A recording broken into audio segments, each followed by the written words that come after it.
ಕಂಬಳ ಕರಾವಳಿ ಕರ್ನಾಟಕದ ಒಂದು ಜಾನಪದ ಕ್ರೀಡೆ.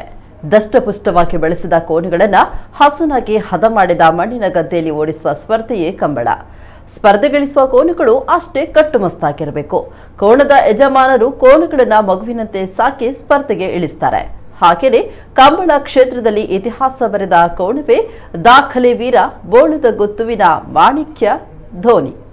ಧೋನಿಗೆ ಜೆಸಿ ಮಡಂತ್ಯಾರು ವತಿಯಿಂದ ಸನ್ಮಾನಿಸಿ ಗೌರವಿಸಲಾಯಿತು.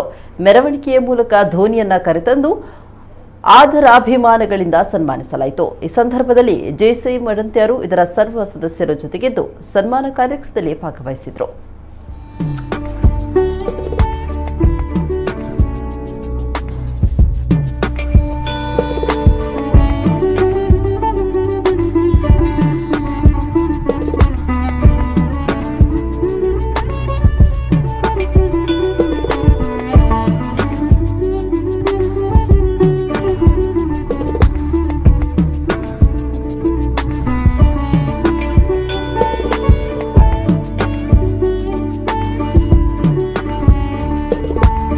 ಕಂಬಳ ಇವತ್ತು ಅಂತಾರಾಷ್ಟ್ರೀಯ ಮಟ್ಟದಲ್ಲಿ ಕೂಡ ಒಂದು ಗುರುತಿಸುವಂತ ಕ್ರೀಡೆ ಆಗಿದೆ.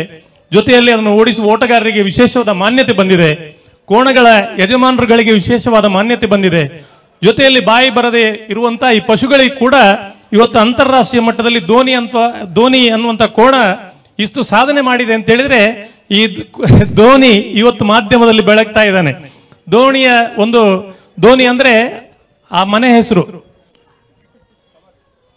ಆ ಮನೆಯ ಹೆಸರನ್ನ ಎಲ್ಲಿಂದ ಸಣ್ಣದಿರುವಾಗ ಜೂನಿಯರ್ ಅಲ್ಲಿ ಓಡ್ತಾ ಇರುವಾಗ ಬೋಳದ ಗುತ್ತು ಜಗದೀಶ್ ಶೆಟ್ಟಿ ಮತ್ತೆ ಅವರ ಸಹೋದರ ಸತೀಶ್ ಶೆಟ್ಟಿ ಅವರು ಆ ಕೋಣವನ್ನ ಬೋಳದ ಗುತ್ತಿಗೆ ತಗೊಂಡೋದ ಮನೆ ಹೆಸರು ಧೋನಿ ಅಂತ, ಧೋನಿ ಮನೆ ಅಂತ ಮನೆಗೆ ಹೆಸರು.